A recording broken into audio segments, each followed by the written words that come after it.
à 11 cm de profondeur. Vous voyez? La motte qui est issue d'un système petit jardin des écoliers.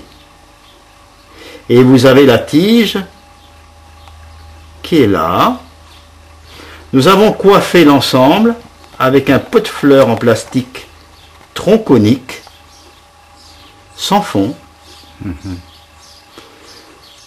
Et nous avons garni petit à petit de gravillons jusqu'à obtenir 11 cm, 7 cm à peu près de gravillons. Le pot de fleurs en réalité mesure 13 cm. Donc il y a 11 cm en terre et 2 cm hors de la terre. Les gravillons laissent passer l'eau qui, elle, s'infiltre dans les profondeurs. Donc il n'y a aucune perte lorsqu'on arrose. Les gravillons empêchent les remontées d'eau par capillarité et font un paillage minéral. Les gravillons empêchent les mauvaises herbes, les adventices, de se développer. Et si elles se développent, elles sont très très faciles à extraire, tout en tutorant la tige, la maintenant droite, communique la chaleur à la motte et à la tige, et lorsque le soleil ne darde plus, prolonge le chauffage de l'ensemble. Il n'y a aucun phénomène chimique supplémentaire. Tout est dans le naturel et le mécanique. C'est ainsi, par exemple, que l'on trouve des vignes qui poussent merveilleusement sur les coteaux, parce que certains coteaux sont très très empierrés. Il y a des pierres. Et ce sont les pierres qui, en fin de compte, communiquent la chaleur. J'avais remarqué que dans les allées d'une usine abandonnée, eh bien, ma foi, tout poussait merveilleusement, parce que les graines se faufilaient sous les pierres, et à ce moment-là, bénéficiaient d'un accélérateur, disons, qui était en fin de compte. Ça, c'est le semi-direct. Ça, c'est le semi-direct. Et quelle est la particularité alors? Le semi-direct, d'abord, permet, disons, de ne pas être embêté par les rongeurs qui pourraient manger. C'est son premier intérêt.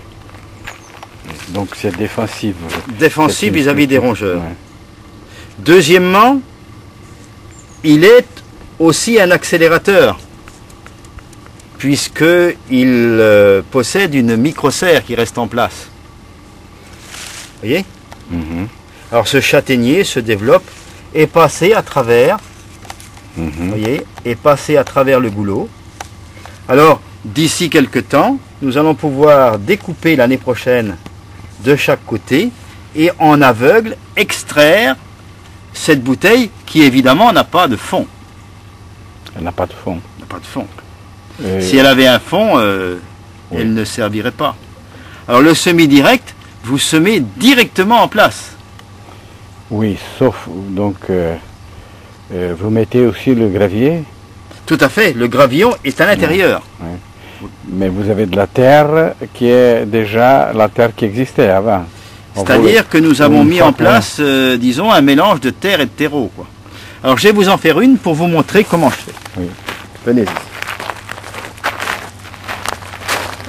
La bouteille et on enlève le fond.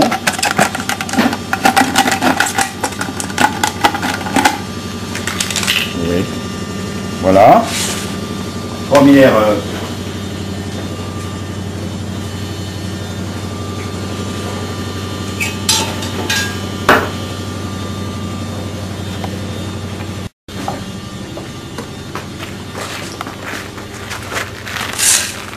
On va remettre du gravier. Le bouchon, il est là. Le bouchon est toujours en place. Hein.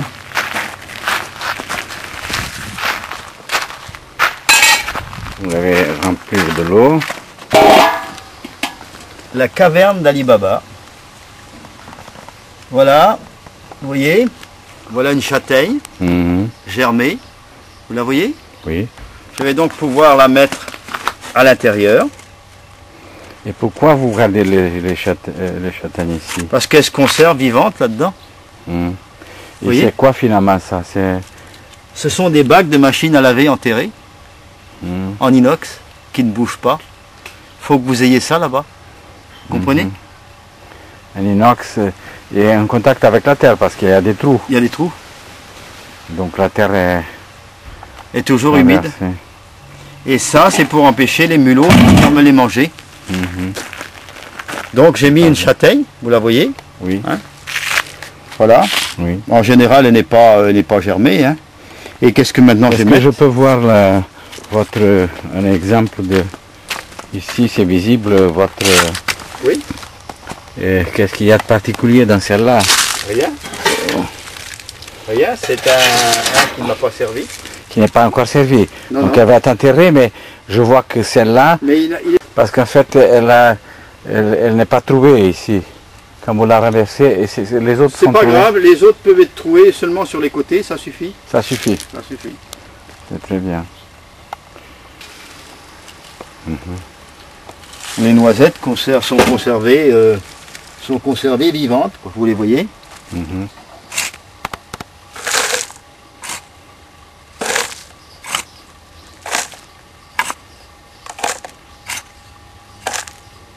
Voilà. Je remplis pas plus que ça. Pourquoi? Eh bien parce que quand je vais creuser ici, vous voyez, soit avec cet outil-là, soit avec une tarière. Regardez, oui. Je creuse.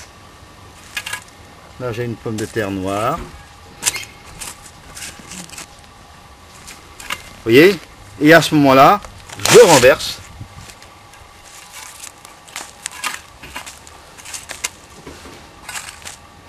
Voilà.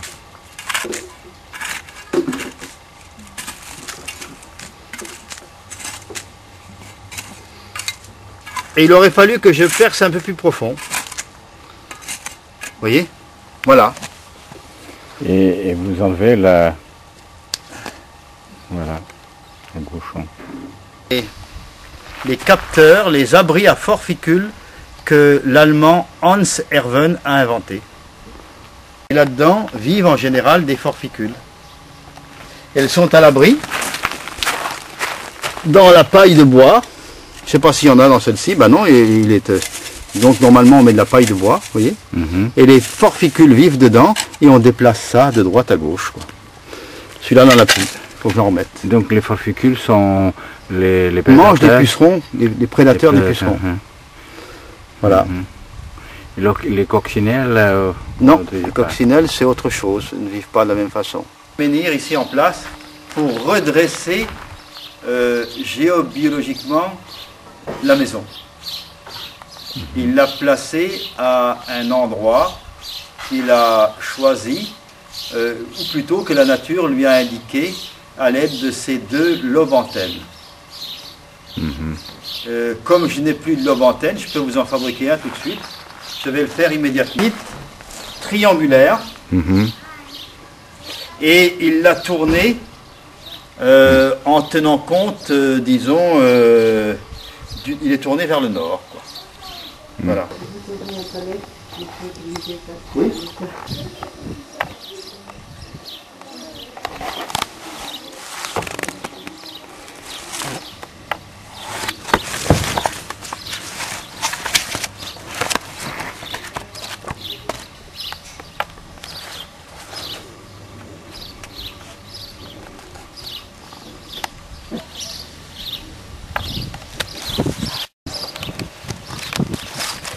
Ici, hein? Oui. Voilà. J'en ai une autre quelque part par ici. Regardez.